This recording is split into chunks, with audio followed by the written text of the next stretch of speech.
clock on the wall of Lincoln Elementary ticked past 6:30. Most teachers had fled hours ago, eager to escape the fluorescent-lit corridors that smelled of disinfectant and childhood chaos. I remained at my desk, red pen in hand, marking spelling tests that would be forgotten by Monday morning. 26 papers. 26 futures I was supposedly shaping on a salary that barely covered my studio apartment rent. Mary Prosper, 26 years old, orphaned at 18, still paying off student loans that felt more like shackles with each passing month. The arithmetic was simple, devastating, but simple. My phone buzzed against the scarred wooden surface of my desk. A text from my landlord. Rent increase notice attached. My stomach dropped. Familiar dread settling in my chest like sediment in still water. I closed my eyes, counted to 10, then gathered the unfinished papers into my worn leather bag. The building would be locked soon, and I had a bus to catch. Except I didn't. The last Route 47 bus pulled away from the curb as I reached the stop, its diesel exhaust mixing with October's bitter air. I watched the red taillights disappear into traffic, carrying with them my last hope of avoiding the 8-block walk through neighborhoods that grew progressively worse with each street. The first drops of rain hit my face as I turned onto Maple Street. Then more. Within minutes, the drizzle transformed into a steady downpour that soaked through my discount coat and turned my carefully styled hair into limp strands. I clutched my bag tighter, quickening my pace past boarded storefronts and apartments with broken security lights. That's when I heard it, crying. Not the angry wail of a tantrum, but the broken, hiccuping sobs of genuine terror. The sound cut through the rhythm of raindrops on concrete, pulling me toward a narrow alley between two condemned buildings. I should have kept walking. Should have minded my own business in a neighborhood where survival meant selective blindness. But 8 years of teaching had rewired my instincts. When a child cried, I responded. The boy sat huddled against a dumpster, small body shaking from cold and fear. 6 years old, maybe 7. Dark hair plastered to his skull, clothes expensive but soaked through. He looked up as my shadow fell across him, eyes wide and impossibly blue, like pieces of winter sky. "Hey, sweetie," I whispered, crouching down despite the puddle seeping through my cheap flats. "What's wrong? Where are your parents?" He flinched away from my outstretched hand, pressing himself deeper into the shadows. "I got lost," he sobbed. "Bad men were chasing Papa and I ran, and I don't know where I am. And my GPS watch is broken, and Papa can't find me now." My heart constricted. I glanced at the small device on his wrist, clearly expensive. Its screen dark and lifeless from water damage. No child should know what it felt like to run from dangerous men. No child should speak of such things with the matter-of-fact terror I heard in his voice. "What's your name?" I asked gently. "Luca." He wiped his nose with the back of his hand. "Luca Agostini, Italian." The surname meant nothing to me then, just syllables that rolled beautifully off a frightened child's tongue. "I'm Mary. I'm a teacher. Would you like to come to my apartment where it's warm and dry? We can call someone to help find your Papa." He studied my face with an intensity that seemed too old for his years. Whatever he saw there must have reassured him, because he nodded, allowing me to help him stand on unsteady legs. My apartment was a 12-minute walk that felt like an hour.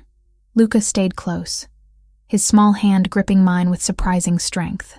I kept glancing over my shoulder, hyper-aware of every shadow, every sound that wasn't our footsteps on wet pavement.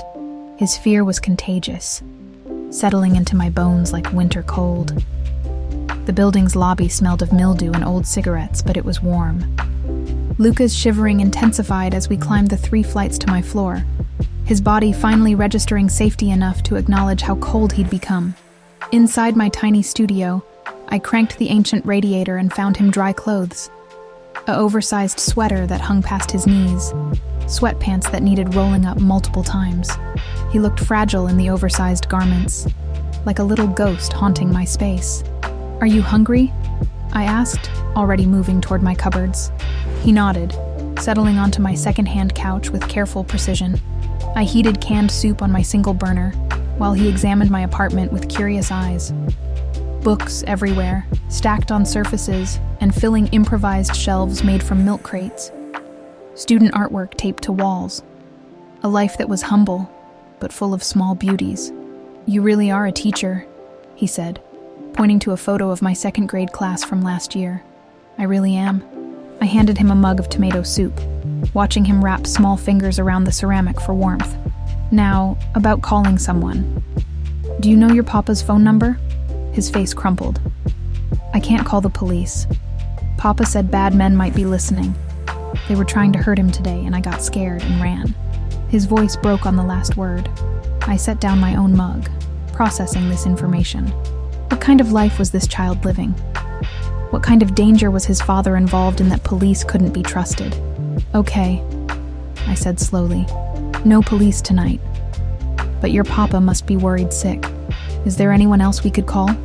Luca shook his head, eyelids growing heavy as warmth and food worked their magic. "Papa always finds me.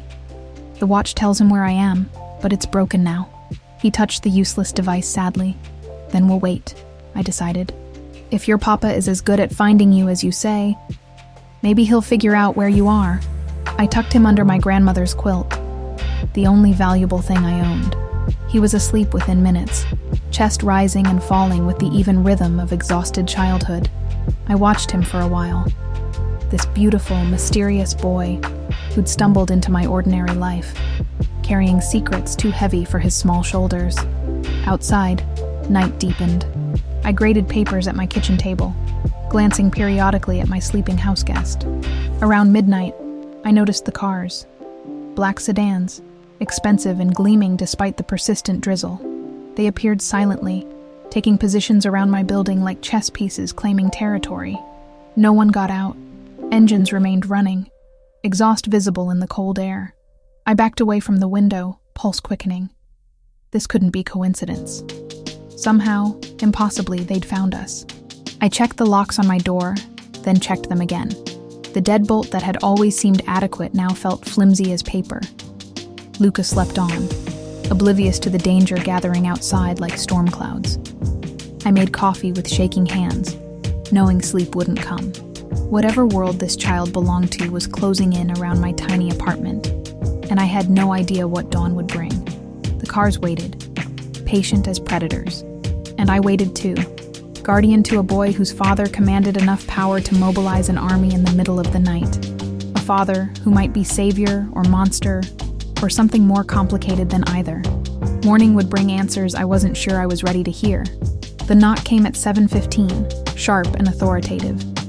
3 measured raps that seemed to vibrate through my entire apartment, followed by silence that felt like held breath. Luca stirred on the couch, those impossibly blue eyes fluttering open as consciousness returned along with memory.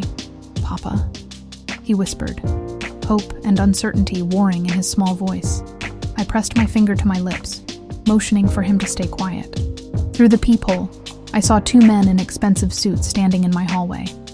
Not police. Something else entirely. Something that made my skin crawl with primitive warning signals I couldn't name. The knock repeated. Louder this time. More insistent. "Miss, we know you're in there," a voice called through the door, heavily accented. Italian, like Luca's surname. "We're looking for the boy." Luca's face went pale, but he didn't look terrified. He looked conflicted, like he recognized something in that voice that wasn't entirely threatening. "Stay here," I mouthed, then called through the door. "Who are you? What do you want?" "Friends of the family. The boy's father sent us." I looked back at Luca, who was now sitting upright, clutching my grandmother's quilt to his chest. "Is it safe?" I whispered. He nodded slowly. I think that's Uncle Tony. Uncle Tony. A name that should have been reassuring, but somehow wasn't. Not when it came attached to men who moved through my neighborhood like sharks through shallow water. Against every instinct screaming at me to keep that door locked, I turned the deadbolt. The door swung open to reveal 2 men who looked like they'd stepped out of a movie about organized crime. The first was older, maybe 50, with graying temples and eyes that had seen too much. The second was younger, but carried himself with the same predatory awareness, hand resting casually inside his jacket in a way that suggested hidden weapons. "Miss," the older one spoke first, eyebrows raised in polite inquiry. "Prosper, Mary Prosper. My voice came out steadier than I felt. "Miss Prosper, I'm Antonio Ricci." He gestured to his companion. "This is Enzo Moretti. We're here for Luca." Before I could respond, small feet pattered across my floor. "Uncle Tony!" Luca launched himself at the older man, who caught him in arms that were surprisingly gentle for someone who radiated such controlled danger. "Hey there, little man," Antonio murmured, relief evident in his voice as he held Luca tight. "Your papa's been worried sick. We've been looking for you all night." "I got scared," Luca said, his voice muffled against Antonio's shoulder. "The bad men came and Papa told me to run, and I did. But then I got lost and it was raining and my watch broke, and then the nice teacher lady found me." Antonio's eyes moved to me over Luca's head, assessing, calculating. I felt exposed under that gaze, like he could read my entire life story in the nervous way I clutched my robe closed, in the humble surroundings of my tiny apartment, in the stack of unpaid bills sitting on my kitchen counter. "Miss Prosper," he said formally, "Luca's father would like to thank you personally for keeping his son safe." That's when the footsteps sounded in the hallway, slower than the others had been, more deliberate. Each step seemed to echo with authority that made both Antonio and Enzo straighten slightly, defer without conscious thought. And then he appeared in my doorway. Riccardo Agostini was not what I had expected from the father of a 6-year-old boy. He was younger than Antonio, maybe late 30s, with the kind of presence that seemed to alter the very air pressure in a room. Dark hair showed threads of silver at the temples, and his eyes were the same startling blue as his son's, but harder, colder. Eyes that had seen violence and hadn't just survived it, but wielded it. He wore a charcoal gray suit that probably cost more than I made in 6 months, tailored to accommodate what was clearly an athletic build beneath the expensive fabric. A scar ran along his left temple, thin and precise, like someone had tried to write their signature on his face with a blade. But it was his stillness that truly unsettled me. He didn't fidget or pace or show any of the nervous energy I would have expected from a father who'd spent the night searching for his missing child. He simply stood there, taking in every detail of my apartment, of me, of the situation, processing information with the calculating patience of an apex predator. "Papa," Luca wiggled out of Antonio's arms and ran to his father, who caught him and lifted him effortlessly, some of the hardness leaving his features as he held his son. "Are you hurt?" Riccardo's voice was deep, with just a trace of accent coloring the words. His hands moved over Luca with surprising gentleness, checking for injuries with the thoroughness of someone who had reason to expect them. "No, Papa. The teacher lady took good care of me. She gave me soup and let me sleep on her couch, and she has lots of books, and she didn't call the police like you said not to." Those piercing blue eyes moved to me then, and I felt pinned under his stare like a butterfly on a specimen board. He studied my face with an intensity that made heat creep up my neck, cataloging features, expressions, probably deciding whether I was threat or opportunity, or something else entirely. "Miss Prosper," he said finally, my name sounding different in his mouth than it had in Antonio's. Softer somehow, more personal. "I'm Riccardo Agostini, Luca's father." I nodded, not trusting my voice. This close, I could smell his cologne, something expensive and understated that mixed with the underlying scent of power and barely controlled violence. "I'm grateful," he continued, shifting Luca to one arm while reaching into his jacket. I tensed, but what emerged was a leather wallet, not a weapon. "For your kindness to my son. Please, allow me to compensate you for the inconvenience." He pulled out a roll of bills that looked thick enough to solve several of my more pressing financial problems. The money sat in his outstretched hand like a test, like he was waiting to see what kind of person I really was. "I don't want your money," I said, the words coming out sharper than I'd intended. "He's just a child. Anyone would have done the same thing." Something flickered across Riccardo's face. Surprise, maybe, or approval. It was gone too quickly for me to be sure. "Not anyone," he said quietly. "Most people in this neighborhood would have minded their own business, or called the police despite his protests. You didn't. Why?" I looked at Luca, who was watching our exchange with curious eyes, then back at his father. "Because he was scared. Because he's 6 years old and was alone in the rain. Because that's what decent people do." Riccardo studied me for another long moment, then tucked the money back into his jacket. Instead, he pulled out a business card, heavy cream cardstock with elegant embossed lettering. "My contact information," he said, holding it out to me. "If you ever need anything at all, day or night." I took the card with fingers that trembled slightly. The paper was warm from being close to his body, and I could feel the weight of the promise it represented. Favors from men like Riccardo Agostini didn't come free, and they always came with strings attached. "Thank you," I managed, "for taking care of him." "Thank you," he corrected, "for taking care of him first." He settled Luca more securely in his arms and turned to go, Antonio and Enzo flanking him like an honor guard. At the doorway, he paused and looked back at me one more time. "Miss Prosper?" he said, voice carrying a weight I couldn't interpret. "If you change your mind about the compensation, or if you need anything else, don't hesitate to call." And then they were gone, disappearing into the hallway with the same silent efficiency they'd used to arrive. I stood in my doorway until I heard the building's front door close, then rushed to my window to watch them leave. 3 black cars waited at the curb, engines running. Riccardo slid into the back of the middle vehicle with Luca, while Antonio and Enzo took the lead car. Within seconds, the convoy pulled away from the curb and disappeared into morning traffic, leaving no evidence they'd ever been there except for the business card in my hand and the lingering scent of expensive cologne in my apartment. I sank onto my couch, fingers shaking as I examined the card. Riccardo Agostini. No title, no company name, just a name and a phone number embossed in dark ink. That's when curiosity got the better of me. I grabbed my laptop and typed his name into the search engine. The results made my blood run cold. 2 weeks had passed since that morning encounter, and I'd almost convinced myself it had been some kind of fever dream. Almost. If not for the business card tucked between the pages of my worn copy of Pride and Prejudice, I might have succeeded in filing the entire experience under things too dangerous to think about. The flowers arrived on a Tuesday morning while I was refereeing a disagreement between 2 third graders over a box of crayons. Mrs. Henderson from the main office appeared in my classroom doorway, looking flustered and holding an arrangement that probably cost more than my weekly grocery budget. "These are for you, Mary," she said, unable to hide her curiosity. The delivery man was very specific, had to sign for them and everything. 2 dozen white roses, perfect and pristine, nestled in tissue paper so crisp it crackled when I touched it. The card was cream-colored cardstock, expensive, with elegant script that matched the business card hidden in my apartment. "Miss Prosper, I would be honored if you would join me for dinner tonight. 7 o'clock. Venetian room at the Fairmont Hotel. R.A." My hands trembled slightly as I read it. The Fairmont.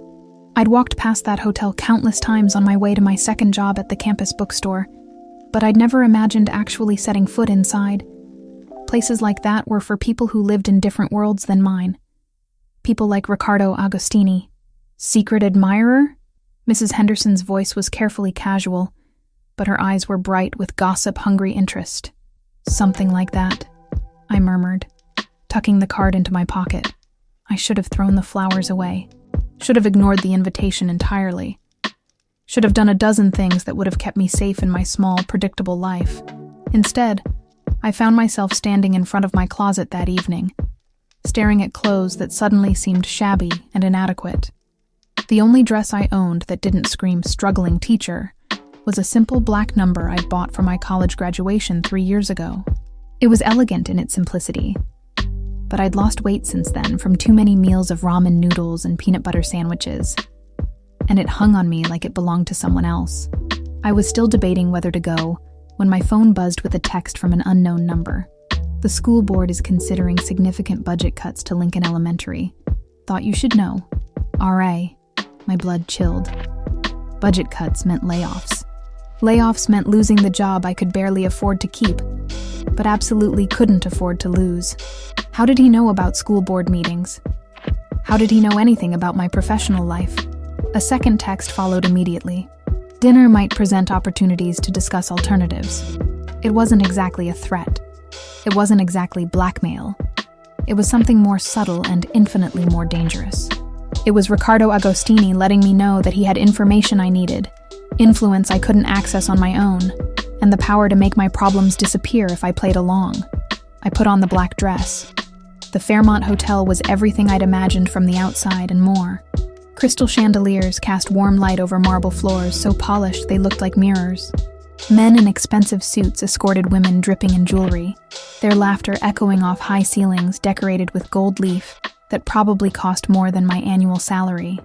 I felt like an imposter, like someone would surely realize I didn't belong and ask me to leave. But the maitre d' at the Venetian room took my name with professional courtesy and led me through dining rooms filled with the kind of people I'd only seen in magazines. Ricardo was waiting at a corner table, partially hidden by shadows, but commanding the space nonetheless. He stood when he saw me approaching, and I noticed how other diners glanced his way. Some with recognition, others with the instinctive wariness that prey animals show when they sense a predator nearby. "Miss Prosper," he said, pulling out my chair with old-world courtesy. "You look beautiful." The compliment made heat crawl up my neck. I wasn't used to men like Ricardo noticing what I looked like. Wasn't used to being seen as anything other than the tired teacher in sensible shoes who couldn't quite make ends meet. "Thank you for coming," he continued, settling into his own chair with fluid grace. "I wasn't certain you would.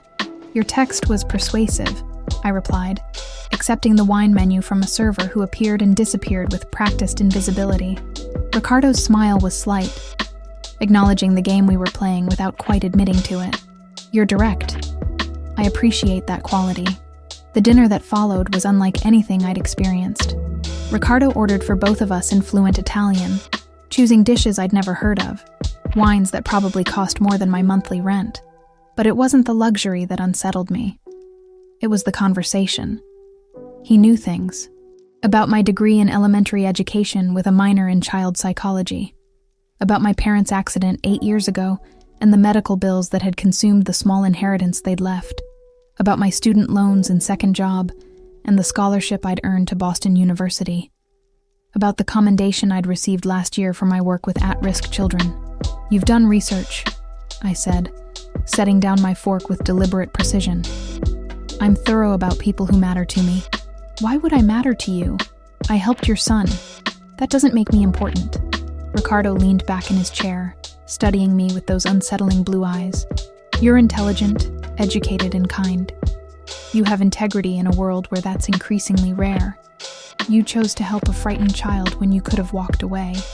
That tells me everything I need to know about your character. And that matters because Luca needs stability, guidance, someone who understands how a child's mind works and can help him navigate a complicated world." He paused, swirling wine in his glass.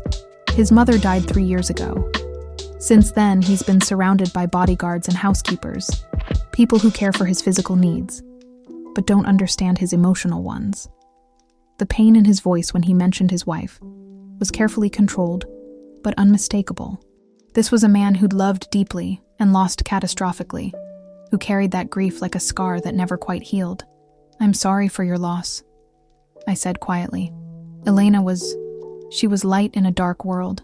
When she died, that light went out for both of us. His fingers tightened almost imperceptibly around his wineglass. "Luca has nightmares. He's afraid to be away from me for more than a few hours. He's brilliant, but isolated. He needs someone who can reach him. You want me to be his tutor. I want you to consider it. 3 sessions per week, 3 hours each session. The compensation would be sufficient to eliminate your student debt and provide a comfortable living wage." The offer hung in the air between us like a bridge I could choose to cross or burn. I knew I should ask questions about his business, about the dangerous world that had sent his son running through alleys in the rain. I knew I should be terrified of getting involved with a man whose very presence seemed to bend reality around his will. Instead, I found myself asking, what would I be teaching him? Academics, certainly, but more than that. How to be a child when circumstances have forced him to grow up too quickly. How to trust when trust has been dangerous. How to find joy when the world seems determined to extinguish it. The vulnerability beneath his words caught me off guard.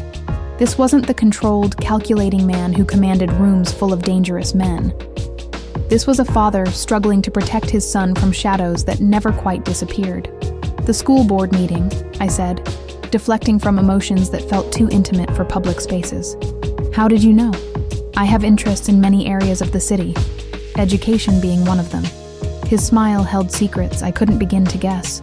Lincoln Elementary could benefit from private patronage, anonymous donations that ensure teacher positions remain funded, classroom supplies stay stocked, programs continue to operate, quid pro quo, help his son, and he'd help my school, help my colleagues keep their jobs, help children who needed every advantage they could get.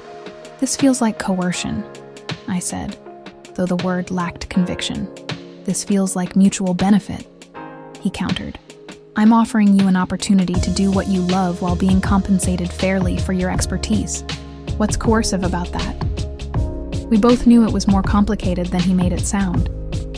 Men like Riccardo Agostini didn't make simple business propositions. They made investments that paid dividends in loyalty, in obligation, in debts that could be called in when convenient.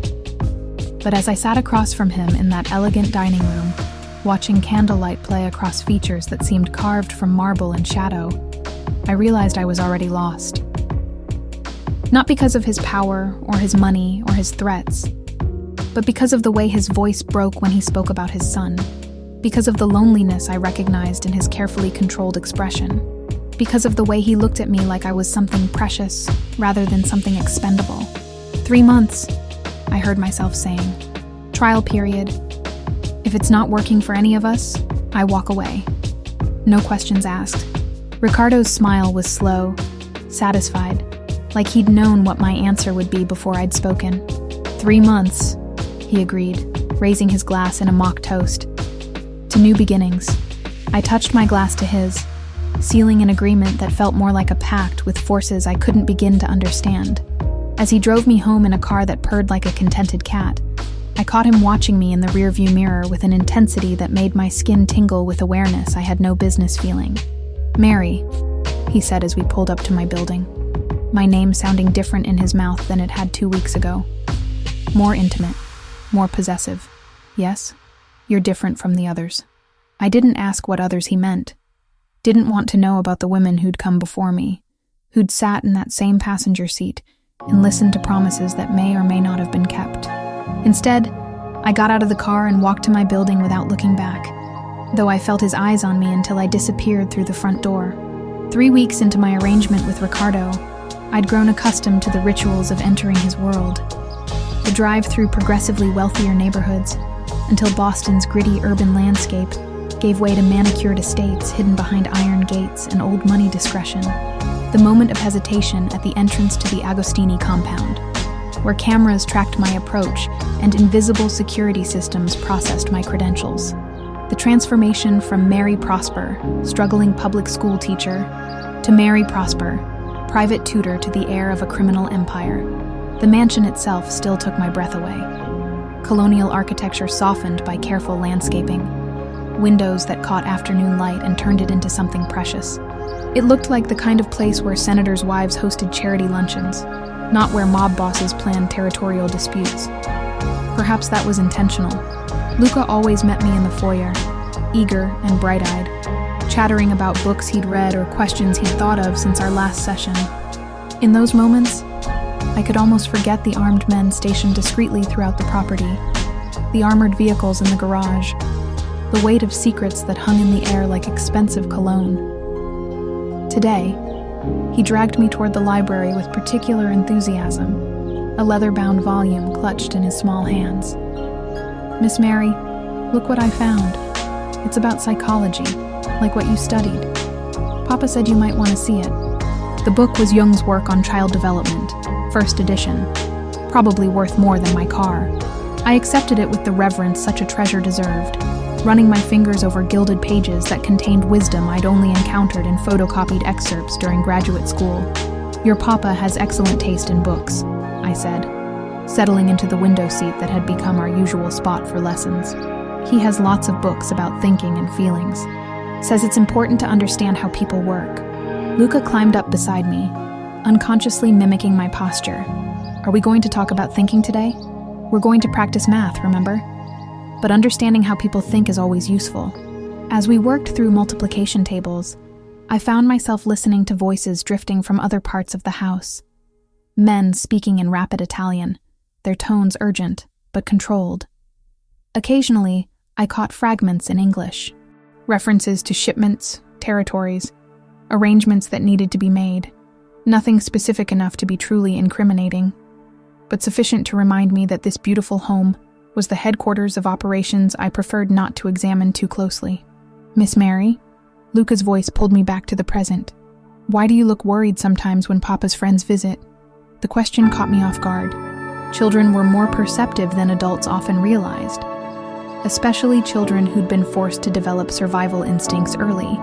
"Sometimes grown-ups have to make difficult decisions," I said carefully. "It can sound serious, even when everything is fine. Papa makes difficult decisions every day. Uncle Tony says it's because Papa has to take care of lots of people, not just me." The innocent acceptance in his voice made my chest tight. This was his normal, a world where difficult decisions meant life and death, where taking care of people required methods that couldn't be discussed in polite society. We were reviewing his reading comprehension when Ricardo appeared in the doorway. I'd grown sensitive to his presence over the past weeks, some primitive awareness that made my skin prickle when he was near. Today, something was different. Tension radiated from him in waves I could almost taste. "Luca, go find Maria in the kitchen. She's making your favorite cookies." Luca's face lit up, but he hesitated, looking between his father and me with the intuition children possess for detecting undercurrents adults prefer to hide. "Is everything okay, Papa?" Ricardo's expression softened as he crouched to his son's level, hands gentle on small shoulders. "Everything is fine, little man. I just need to speak with Miss Mary about your progress." Grown-up talk, very boring. Only after Luca had skipped away did Ricardo's careful composure crack slightly. He moved to the window, staring out at grounds that probably cost more to maintain than most people earned in a year. "We need to talk," he said without turning around. "About Luca's education, about the fact that you're in danger because of me." The words hit like physical blows. I set down the book I'd been holding, hands suddenly unsteady. "What kind of danger?" "The kind that comes with proximity to my family. There are people who see anyone close to us as leverage, as weak points they can exploit." His reflection in the window looked haunted. My wife understood this. Elena was raised in this world, knew the rules, accepted the risks. "You didn't choose this. I chose to work for you. You chose to help a child. There's a difference." He turned then, blue eyes burning with something that might have been regret. "The Torino family has been making inquiries about you. About your schedule, your routines, your vulnerabilities." Ice formed in my stomach. The Torinos? Old enemies. They've been testing boundaries lately, pushing against territories that have been settled for years. Using you against me would be efficient. The clinical way he discussed threats to my life made everything feel surreal, like we were analyzing a chess problem rather than talking about people who might want to hurt me. "What does that mean exactly?" Ricardo was quiet for a long moment, and when he spoke, his voice carried weight that made each word feel final. "It means you can't go home tonight, or any night until this is resolved. You can't just decide that. I can't just let you die." The raw emotion in his voice startled both of us. "Not because of me. Not because you were kind to my son." We stared at each other across the elegant library, and I realized this conversation was a turning point. A moment where I could still back away from the precipice, could still choose safety over whatever dangerous territory we were approaching. "Elena," I said quietly. "Your wife. How did she die?" His face went carefully blank. "Car accident." "That's not what you told me before. You said she was killed." "The Torinos arranged the accident, made it look random, unavoidable. She was coming home from Luca's school play." His hands clenched into fists at his sides. "She never even saw it coming." The pain in his voice was like touching a live wire. This wasn't abstract danger we were discussing. This was personal history, written in blood and loss. "They killed your wife to get to you. They killed my wife to send a message that nothing I loved was safe, that they could take anything, anyone, whenever they chose." His eyes met mine, and I saw years of carefully controlled rage burning there. "I won't let them do it again." Before I could respond, the sound of screaming metal and shattering glass erupted from somewhere outside the house. Car alarms began wailing, men shouted in multiple languages, and the peaceful afternoon exploded into chaos. Ricardo was moving before I'd fully processed what was happening, pulling me away from the windows, speaking rapidly into a phone that had appeared in his hand. "Enzo, talk to me. How many? Where's the boy?" The library door burst open and Antonio rushed in, his usually composed demeanor replaced by grim efficiency. "3 cars, automatic weapons. They're not trying to get in, just making noise. Distraction. Luca? Safe room with Maria. Building's locked down." Ricardo nodded, then turned to me with an expression that was part apology, part command. "Mary, I need you to listen very carefully. Antonio is going to take you to a secure location. You don't leave his sight. You don't ask questions. You do exactly what he tells you. What about you? I'm going to end this." The words were spoken with such cold finality that I understood this wasn't bravado or anger. This was a man who'd built an empire on decisive action, who'd survived in a world where hesitation meant death. "Ricardo," I said, his name feeling foreign on my tongue. "Be careful." Something shifted in his face at the sound of his name from my lips. He stepped closer, close enough that I could smell his cologne, could see the silver threads in his dark hair. "When this is over," he said quietly, "we're going to talk about what happens next, what we both want to happen next." Before I could ask what he meant, his mouth was on mine. The kiss was fierce, desperate, tasting of coffee and barely controlled violence. It lasted only seconds, but it seared itself into my memory with indelible permanence.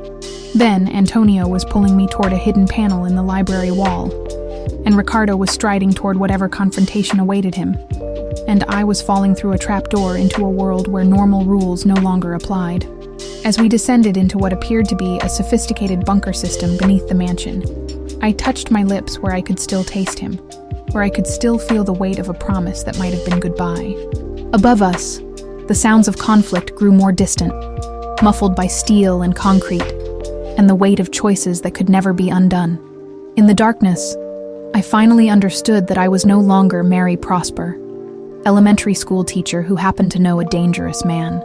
I was Mary Prosper, the woman Riccardo Agostini had claimed with a kiss that tasted like ownership and protection, and something far more dangerous than either.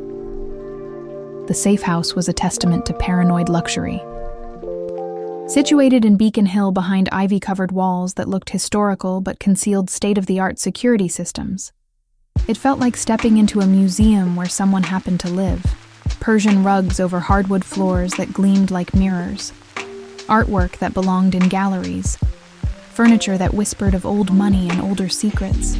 I'd been there a week, 7 days of pacing elegant rooms while trying to process how completely my life had imploded. Antonio had explained the situation with military precision. The Torino attack had been a feint, designed to test response times and identify weaknesses. Intelligence suggested they were planning something larger, more permanent. Until the threat was neutralized, I was effectively a prisoner in a gilded cage. The files arrived on a Tuesday morning, delivered by a courier who looked like he could bench press a small car.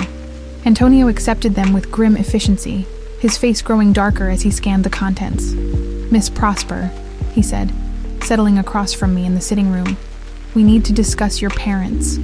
Ice formed in my chest. What about my parents? They died in a car accident 8 years ago. That's what you were told. What everyone was told. He opened the file, revealing photographs and documents that made my vision blur at the edges. The accident was real. The cause wasn't what you think. I stared at police reports, insurance documents, witness statements that had been buried so deep they might as well have been fiction. My father's name appeared repeatedly in connection with underground poker games, private clubs where the stakes went far beyond money. "He gambled," I whispered, the words feeling like glass in my throat. More than that, he borrowed from the wrong people when the gambling debts got too high. Vincent Torino specifically. The room seemed to tilt sideways. Vincent Torino, the same family that was now hunting me because of my connection to Ricardo. The brake lines in your parents' car were severed. Antonio continued with the gentle ruthlessness of someone delivering a terminal diagnosis, made to look like mechanical failure. Vincent's calling card, back when he was still establishing his reputation. My hands shook as I processed this information. Ricardo knew. When he investigated me, he found this. He did. And he didn't tell me. Betrayal tasted like copper pennies in my mouth. He let me get involved with his family. Knowing my parents were murdered by the same people who killed his wife, Antonio's expression softened slightly. He wanted to tell you. I was in the room when he argued with himself about it for hours. But how do you tell someone their entire understanding of their parents' death is a lie? How do you explain that the people who destroyed their family are the same ones who might destroy them? By telling the truth. I stood abruptly, pacing to the window that overlooked a garden designed to look natural, but maintained with obsessive precision. By giving me the choice to walk away before I got in too deep. Are you in too deep? The question stopped me cold. Was I?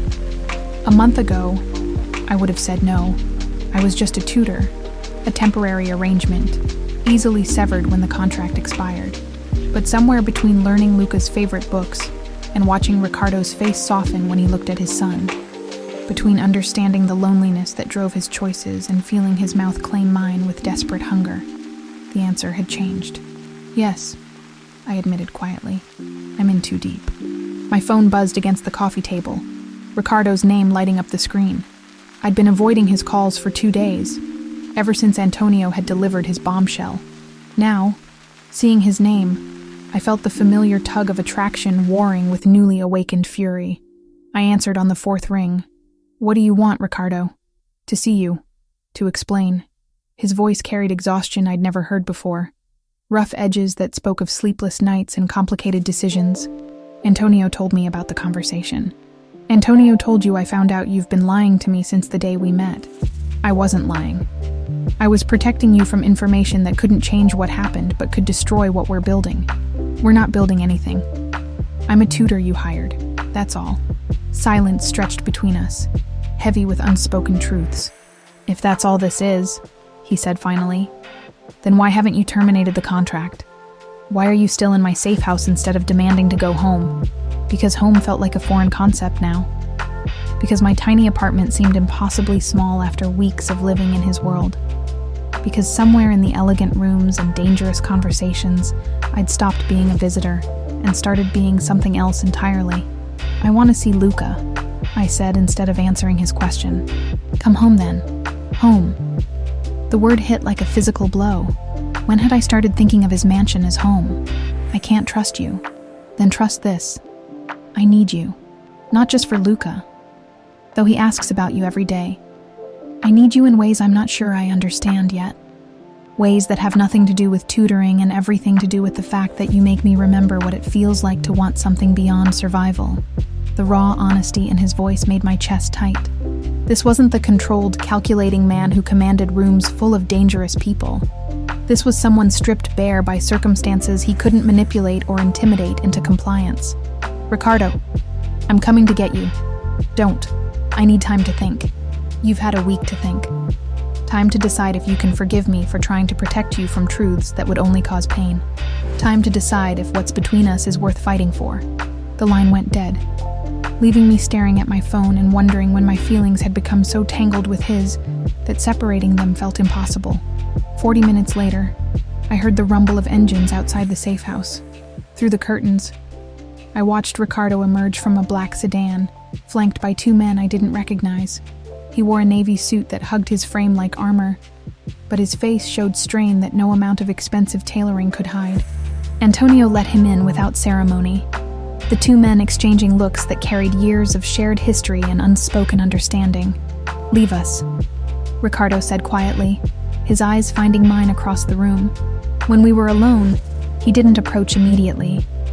Instead, he stood by the fireplace, hands in his pockets, studying me like he was trying to memorize details he might not see again. You look tired, he said finally. You look like hell. A ghost of a smile touched his lips. Luca won't eat. Says the food tastes wrong without you there to remind him to use his napkin. He's been sleeping in my room every night, afraid something will happen to me like what happened to his mother. The guilt was immediate and sharp. In my anger over Ricardo's deception, I'd forgotten about the little boy who'd already lost too much. I didn't mean to abandon him. You didn't abandon him.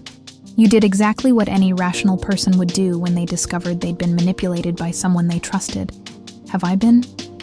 Manipulated? Ricardo moved closer then, close enough that I could smell his cologne, could see the silver threads in his hair, could count the exhaustion lines around his eyes. From the beginning, yes. I investigated you before offering the job. I researched your financial situation, your vulnerabilities, your psychological profile. I identified exactly what you needed to hear to make you agree to work for me. Each admission hit like a slap. And the personal stuff, the dinners, the conversations, the way you look at me, the way I look at you is the one thing I can't control or calculate or manipulate.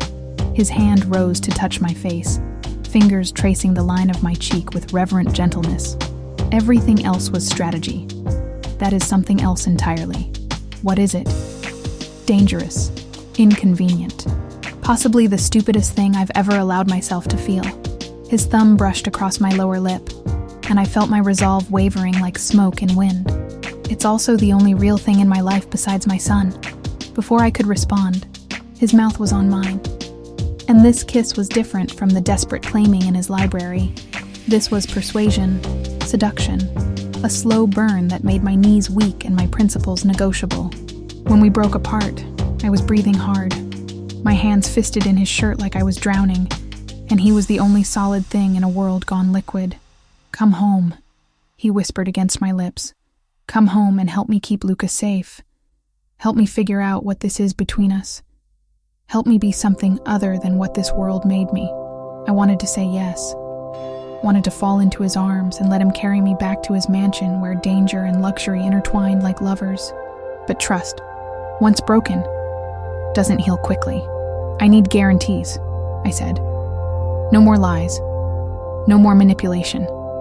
If we do this, if I come back, it has to be real. What's real is that I'm falling in love with you," he said, the words hitting me like lightning. "What's real is that you're the first person in years who makes me want to be better than what I am. What's real is that if something happens to you, I'll burn the entire city down to make it right. Love." He'd said love. And despite everything, despite the lies and manipulation and the fact that he was a criminal who solved problems with violence, I realized I was falling too. "One more chance," I heard myself saying. "But Ricardo, if you lie to me again, if you manipulate me or hide things that affect my safety, I walk away, and I don't look back." His smile was relief and promise, and something that looked dangerously like devotion. One more chance is all I need. The warehouse smelled of rust and abandonment, decades of maritime commerce reduced to shadows and echoes. I came awake slowly, consciousness returning in painful fragments. Wrists bound behind me with zip ties that cut into skin when I moved. Head throbbing from whatever they'd used to knock me unconscious. Luca's terrified whimpering somewhere in the darkness beside me. "Shh, sweetheart," I whispered, forcing my voice to stay calm despite the terror clawing at my chest. "I'm here. Everything's going to be okay." My eyes adjusted to reveal a space that had once processed goods from around the world, now reduced to empty concrete and broken dreams. Afternoon light filtered through grimy windows, casting everything in sepia tones that made the situation feel like a nightmare I might wake up from, except I wouldn't wake up. This was real. This was the consequence of loving a man whose enemies saw kindness as weakness to exploit. "Miss Mary?" Luca's voice was small, shattered. "I'm scared." "I know, baby. But your papa is very smart and very determined. He's going to find us." 3 men lounged near the entrance, assault rifles casual in their hands like accessories to expensive suits. The Torino soldiers looked bored, like kidnapping was just another Tuesday afternoon activity. Their leader, a heavy-set man with scarred knuckles, kept checking his phone with growing impatience. "Boss wants confirmation they got the message," he muttered to his companions. "Agostini should have called by now." One of the others, younger with hungry eyes, gestured toward us. "Maybe we should send a finger or something. Show him we're serious." "Nobody touches them until Vincent gives orders," the leader snapped. "We need them alive for leverage." I processed this information through the lens of educational psychology, analyzing behavioral patterns, group dynamics, power structures.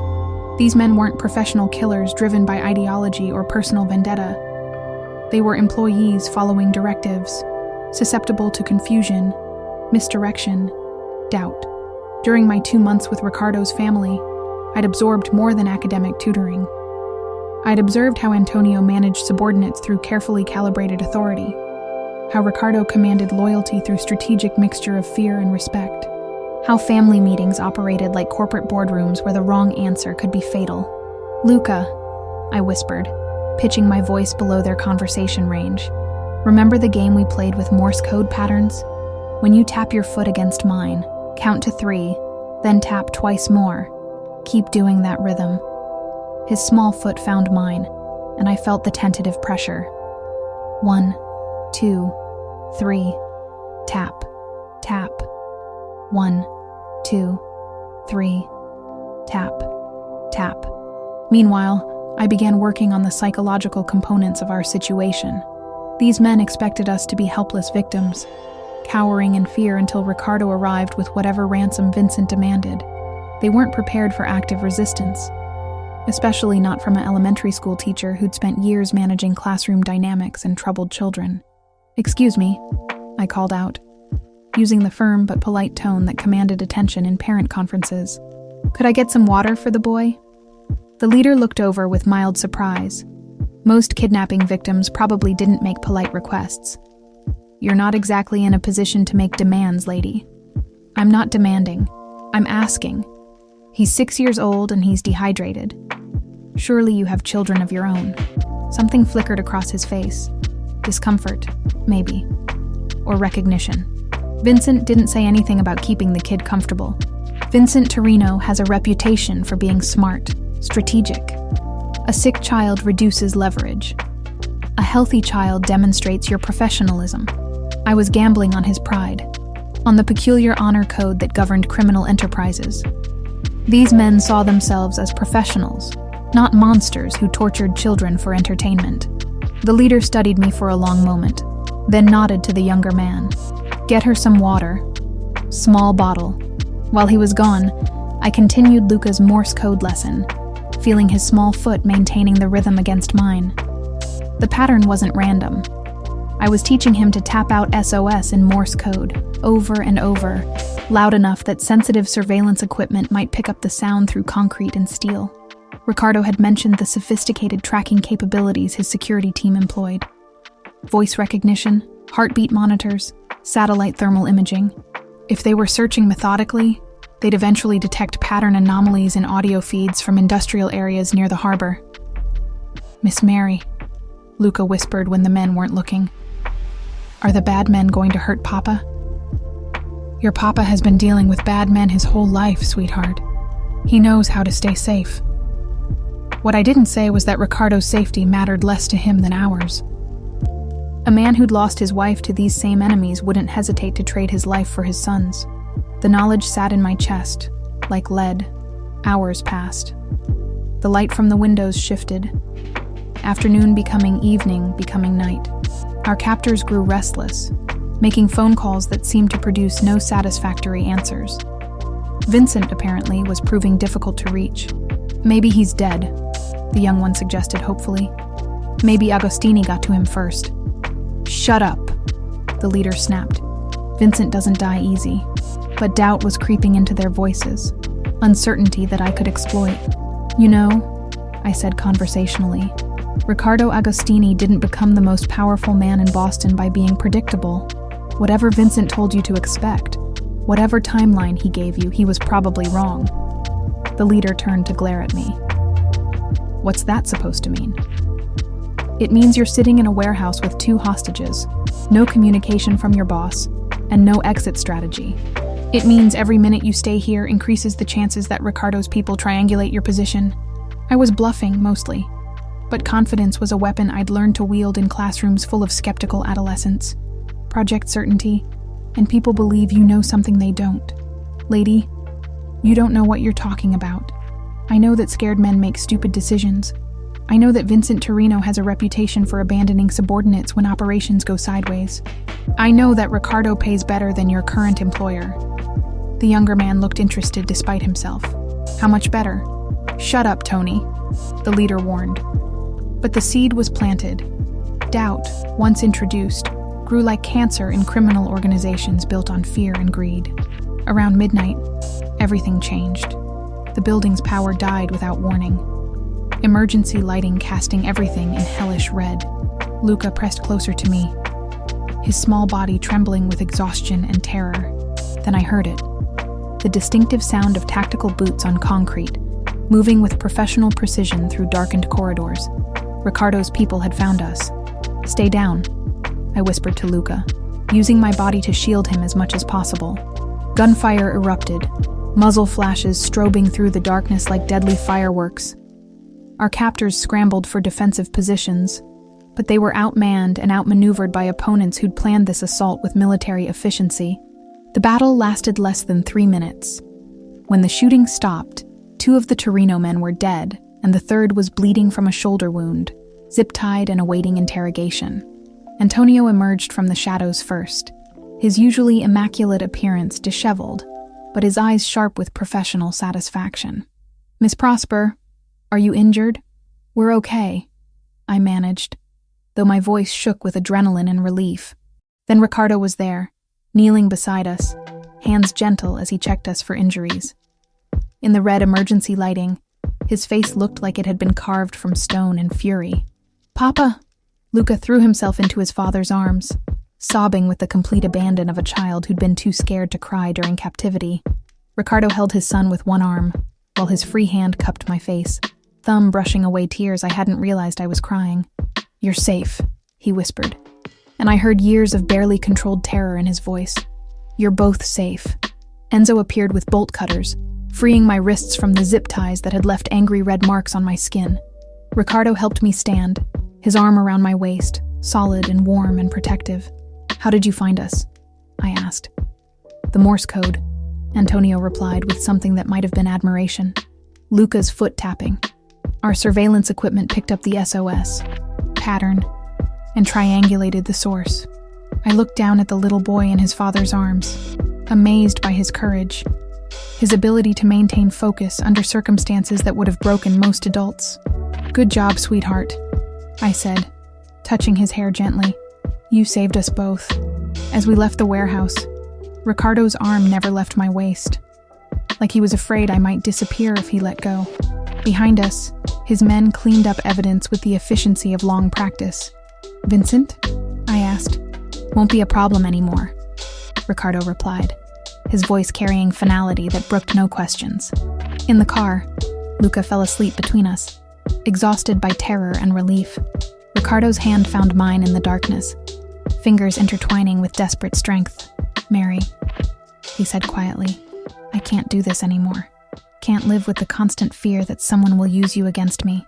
Can't watch you and Luca pay for my choices." "What are you saying?"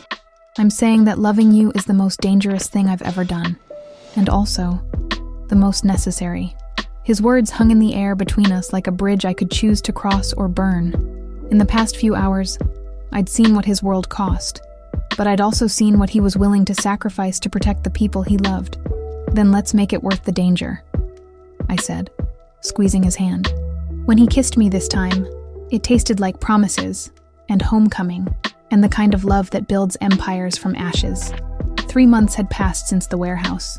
3 months of integration into Ricardo's world, where I'd evolved from outsider to insider, from victim to strategist. The transformation hadn't been sudden or dramatic. It had been a gradual awakening to capabilities I'd never known I possessed. Skills honed through careful observation and psychological training that proved surprisingly applicable to criminal enterprises. The message arrived on a Tuesday evening while Ricardo was reviewing territory reports in his study. Antonio brought it personally, his usual composure replaced by grim anticipation. "Vincent Torino wants to meet," he announced without preamble. "Neutral ground. Says it's time to end this properly." I looked up from the educational psychology journal I'd been reading, an article about manipulation techniques in high-stress environments that had proven remarkably relevant to my new circumstances. "It's a trap." "Of course it's a trap," Ricardo replied without looking up from his papers. "The question is whether it's a trap we can turn to our advantage." Over the months, I'd learned to read the subtle signs of his mood, the way his pen moved across paper with slightly more force when he was calculating violence, the precise stillness that settled over him when multiple scenarios played out simultaneously in his mind. Tonight, he was planning war. Where does he want to meet? I asked. Pier 47. Tomorrow night. Midnight. Antonio's expression suggested he'd rather wrestle sharks than attend this meeting. Says he wants to discuss territorial agreements, compensation for recent losses. Compensation. Ricardo's laugh was winter ice scraping concrete. He kidnaps my family and wants compensation. I closed the journal, focusing entirely on the conversation. In 3 months, I'd absorbed enough about territorial dynamics to understand what Vincent was really proposing. This wasn't about money or territory lines. This was about honor, about reputation, about the kind of public humiliation that destroyed criminal empires from within. He's not expecting you to agree to compensation, I said quietly. He's expecting you to refuse, to get angry, to make a mistake that gives him justification for whatever he's really planning. Both men turned to me with the focused attention I'd learned to recognize as respect. My insights into psychological manipulation had proven valuable in ways my education had never intended. Explain, Ricardo said. I moved to his desk, spreading out a city map with territorial markings that looked like a chessboard designed by Napoleon. Vincent knows you won't pay him. He's counting on it. But he also knows you can't refuse to meet without looking weak to the other families. So he's created a situation where any response serves his purposes. Except he's not accounting for variables he doesn't understand. He thinks in terms of traditional power structures, violence, intimidation, territorial control. But you have assets he can't calculate. Ricardo's smile was sharp enough to cut glass. Such as a woman with a master's degree in educational psychology who spent 3 months studying criminal organizational behavior. Such as someone who understands group dynamics and leadership manipulation in ways that don't typically appear in mob strategy sessions. I leaned over the map, pointing to various locations. Vincent expects you to come armed, angry, ready for confrontation. He expects Antonio, Enzo, maybe 6 other men in a show of force. He's prepared for that scenario. What's he not prepared for? Psychological warfare, misdirection based on behavioral prediction models. Someone who can read micro-expressions and voice stress patterns to determine when he's lying, when he's vulnerable, when he's about to make the mistake that gives you the advantage. Antonio looked skeptical. Miss Mary, with respect, this isn't a classroom. No, it's not. It's a high-stakes negotiation between competing leadership structures. The principles are remarkably similar. I turned to Ricardo. Let me come with you. Absolutely not. Listen to me first. Vincent's psychology profile, based on everything you've told me about his past behavior, suggests someone who compensates for deep insecurity through displays of dominance. He needs to feel superior to validate his leadership position. And he's not prepared to be analyzed by someone trained in recognizing and exploiting those psychological patterns. While he's focused on you as the primary threat, I can be reading his tells, identifying his pressure points, looking for the moment when his need to dominate overrides his strategic thinking. Ricardo was quiet for a long moment, that calculating stillness settling over him like armor. It's too dangerous. More dangerous than letting him control the narrative. More dangerous than walking into a situation where you're reacting instead of directing. I pulled out my phone, showing him an article I'd bookmarked. Hostage negotiation techniques, psychological pressure mapping, de-escalation strategies that can be reversed into manipulation tools. I've been studying this for months, not just as academic curiosity, but as survival skills. Mary, 3 months ago, you told me I was intelligent, educated, and kind. You said I had integrity in a world where that was rare. Those qualities didn't disappear when I chose to stay with you. They evolved. I moved closer to him, close enough to see the war between protection and pragmatism playing out in his eyes. I'm not asking to be in the line of fire. I'm asking to be your psychological intelligence operative, to read the room in ways your men can't, to identify opportunities for advantage that traditional tactics might miss. Antonio cleared his throat. Boss, it could work.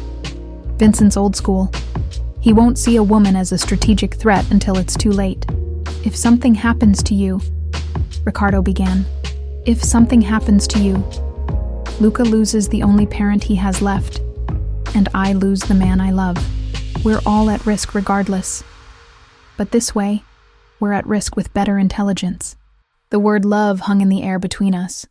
I'd said it without calculation, without planning, but with complete truth. In 3 months, somewhere between tactical discussions and bedtime stories for Luca, between learning to navigate family politics and discovering the gentleman hidden beneath Ricardo's dangerous exterior, I'd fallen completely, irrevocably in love. His hand cupped my face, thumb tracing my cheekbone with familiar tenderness. If we do this, you follow orders without question. If I say run, you run. If I say hide, you disappear. No heroics, no psychological analysis that puts you in harm's way. Agreed. And after this is over, after Vincent is no longer a threat, we talk about what comes next.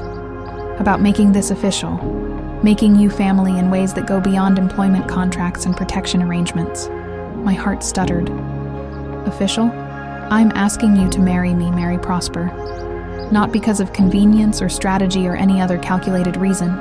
Because I can't imagine a future that doesn't include you. And because I want the whole world to know that you chose to be here. Chose to be mine. The proposal hit like lightning.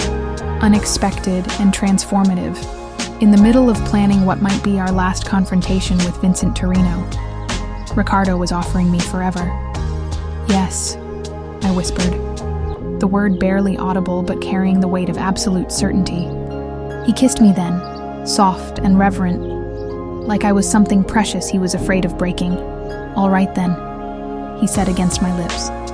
Let's go end this war so we can start our life. The next 24 hours passed in controlled preparation. Ricardo's men briefed me on signal protocols, escape routes, contingency plans. I studied everything they had on Vincent Torino. Psychological profiles based on witness reports, behavioral patterns from previous confrontations, weaknesses that could be exploited under pressure. By the time we left for Pier 47, I understood my role with academic precision. I would observe, analyze, and when the moment presented itself, I would give Ricardo the psychological leverage he needed to turn Vincent's trap into his downfall. The pier was exactly what you'd expect for a midnight meeting between crime bosses. Shadows and fog, the sound of water against pylons, the smell of salt and diesel fuel. Vincent had arrived first.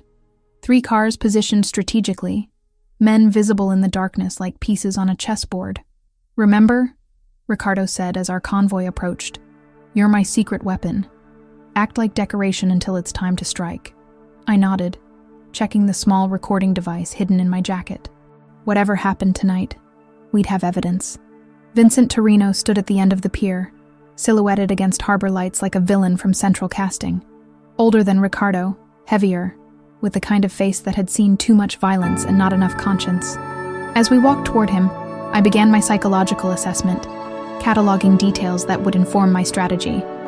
The way he stood with feet planted too wide, overcompensating for perceived weakness. The repetitive gesture of adjusting his cufflinks, a nervous tell disguised as grooming. The careful positioning of his men, suggesting someone who needed visible proof of authority to feel secure.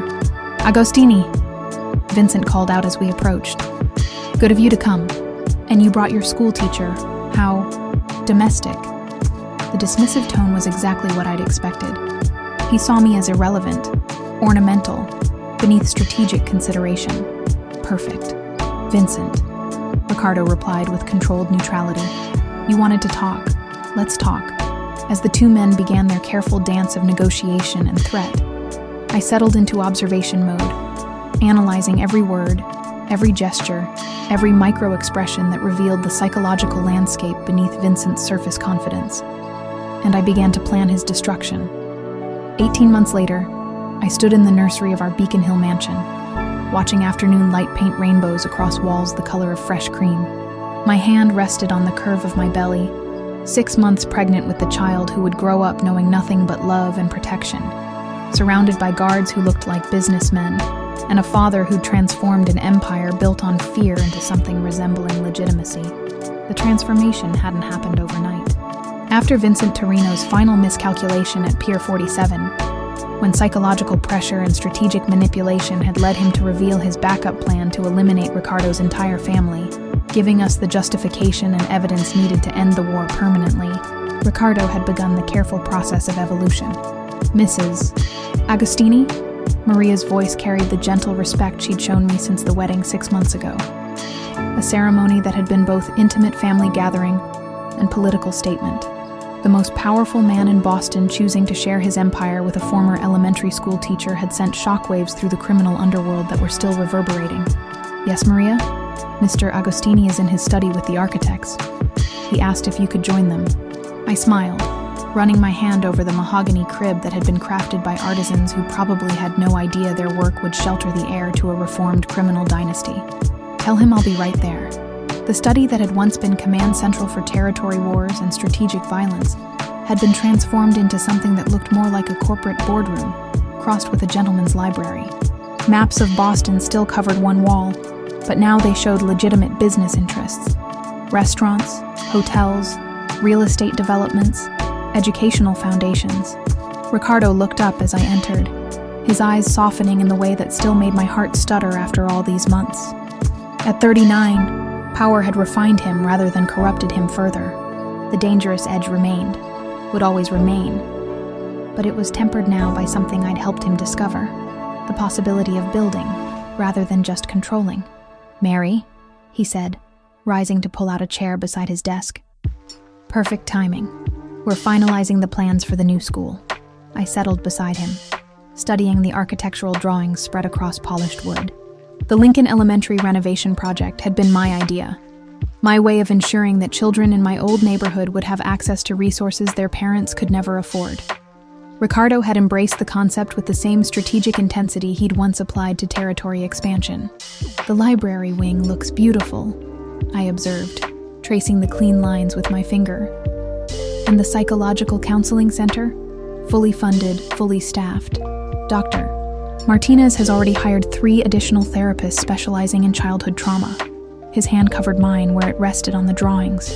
Your old principal called it an educational miracle. I leaned back in the chair, watching him discuss square footage and program budgets with the architects. This was the man I'd fallen in love with. Not just the dangerous criminal who'd commanded through fear, but the strategist who could envision comprehensive solutions to complex problems. He'd simply redirected those abilities toward construction, rather than destruction. The Agostini Foundation will establish similar programs in 12 other schools over the next 5 years, he was explaining to the architects. My wife has identified specific neighborhoods where intervention could have maximum impact. My wife. Even after 6 months, the title carried weight that went beyond legal documents. In Riccardo's world, wives weren't just partners. They were extensions of power, symbols of legitimacy, proof that even men who'd built empires on violence could evolve into something approaching respectable. After the architects left, Riccardo pulled me into his arms with the possessive gentleness that had become his signature. How are you feeling? You look tired. I'm growing a human being. Tired comes with the territory. I settled against his chest, breathing in the scent of expensive cologne and subtle power that would always mean safety to me. But happy. Incredibly happy. Good. His lips brushed the top of my head. Because I have news that should make you even happier. Oh? The Justice Department has officially closed their investigation into family activities. No charges, no ongoing surveillance, no restrictions on business operations. His voice carried satisfaction that went deeper than mere legal victory. We're officially legitimate. I pulled back to look at him, searching his face for any trace of regret about the path we'd chosen. The transition from criminal empire to legitimate business consortium had required sacrifices. Former associates who couldn't adapt to legal methods, territorial agreements that had been dissolved rather than enforced through violence, streams of income that had been abandoned rather than legitimized. Any regrets? I asked. About choosing legality over power? About choosing you over everything I used to be? His smile was the one he reserved for moments when we were alone, when the masks of public performance could be set aside. Never. Not for a single second. He led me to the window that overlooked gardens, where Luca, now 8 years old, was playing with the golden retriever we'd adopted last spring. The boy had grown into his intelligence, his natural curiosity channeled into advanced academic programs and carefully supervised social activities. He called me Mama now, had for months. the title granted with the casual acceptance of childhood but carrying emotional weight that still brought tears to my eyes. "He's been asking when his little sister will be old enough to play soccer," Ricardo said, following my gaze. "Sister?" The ultrasound results came back this morning. "Dr. Peterson called while you were napping." His hand moved to my belly. Fingers spread protectively across the curve where our daughter grew. A girl, perfectly healthy, developing exactly as she should. A daughter, our daughter. The child who would grow up in a world her father had reformed, who would inherit an empire built on education and legitimate business, rather than fear and violence. "What should we name her?" I asked. I was thinking Elena, after her grandmother. The suggestion caught me off guard, emotion tightening my throat. Elena had been his first wife, Luca's mother, the woman whose death had nearly destroyed both father and son. Naming our daughter after her felt like completion, like honoring the past while embracing the future. "Elena Agostini," I said, testing the sound. "I love it. Elena Mary Agostini," he corrected. "She should carry part of you too." We stood like that for a long time, watching Luca play in gardens that had been designed for beauty rather than security, planning a future that felt impossibly bright compared to the darkness we'd emerged from. "Do you ever miss it?" I asked eventually. "The power, the fear, the way people used to defer to you without question?" Ricardo was quiet for a moment, considering the question with the thoroughness he applied to all serious inquiries. "I miss the simplicity of it sometimes, when problems could be solved with violence and loyalty was guaranteed through intimidation. But I don't miss the constant vigilance, the certainty that everyone around me was either plotting against me or terrified of me." He turned me in his arms, hands gentle on my face. "I don't miss being the kind of man who could only hold on to love through fear. I don't miss being someone you couldn't trust completely. And now?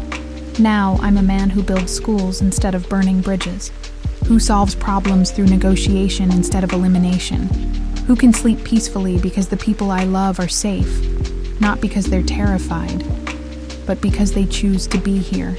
As evening approached, we gathered for dinner in the formal dining room that had been the site of so many strategic meetings during our early months together.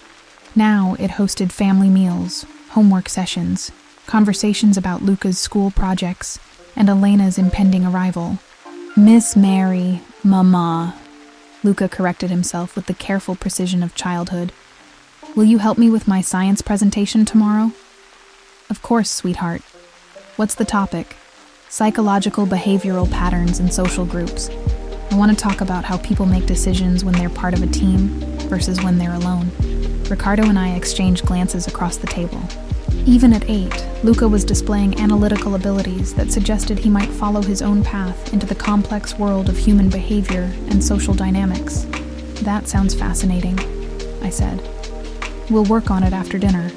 Later, after Luca had been tucked into bed with promises about the presentation and stories about his future sister, Ricardo and I sat in the library that had been the site of our first real conversation. The room had been redecorated since then, dangerous artifacts replaced with family photographs and children's artwork, but it remained the heart of our home. "I have something for you," Ricardo said, pulling a small velvet box from his jacket pocket. "It's not my birthday. It's the anniversary of the night Vincent died, the night we officially ended the old life and began building this one." The box contained a pendant, elegant and understated, with a small diamond surrounded by white gold, shaped like a key. "The key to what?" I asked as he fastened the chain around my neck. "To everything. To the future we're building, to the family we're creating, to the empire we've transformed." His fingers lingered at the nape of my neck, touch sending familiar shivers down my spine, to my heart, which has been yours since the night you took in a frightened child without asking questions. I turned in his arms, marveling again at the transformation that had brought us to this moment. The dangerous man who'd once commanded through fear had become someone who ruled through love, respect, and strategic brilliance applied to legitimate purposes. "I love you," I said, the words carrying the weight of everything we'd overcome and everything we were building together. "I love you too, Mrs. Agostini. Today, tomorrow, and for every day of the empire we're going to leave our children." As he kissed me, soft and reverent in the room where our story had truly begun. I could hear the future calling. Elena's first steps, Luca's graduation, family dinners in the mansion that had become a home, board meetings for the foundation that would educate thousands of children. Quiet moments like this one when the weight of the past gave way to the promise of tomorrow. I'd been Mary Prosper, struggling teacher who'd saved a lost child in the rain. Now, I was Mary Agostini, queen of an empire built on love instead of fear, architect of a legacy that would outlast us both. And I had never been happier to be wrong about where life would take me. Outside, Boston glittered with possibilities, and inside our home, the future grew beneath my heart, while the man I loved planned ways to make the world better for the children who would inherit everything we'd built together. The rain that had brought us together seemed like a blessing now, a gift that had transformed two broken people into architects of something beautiful and lasting and true.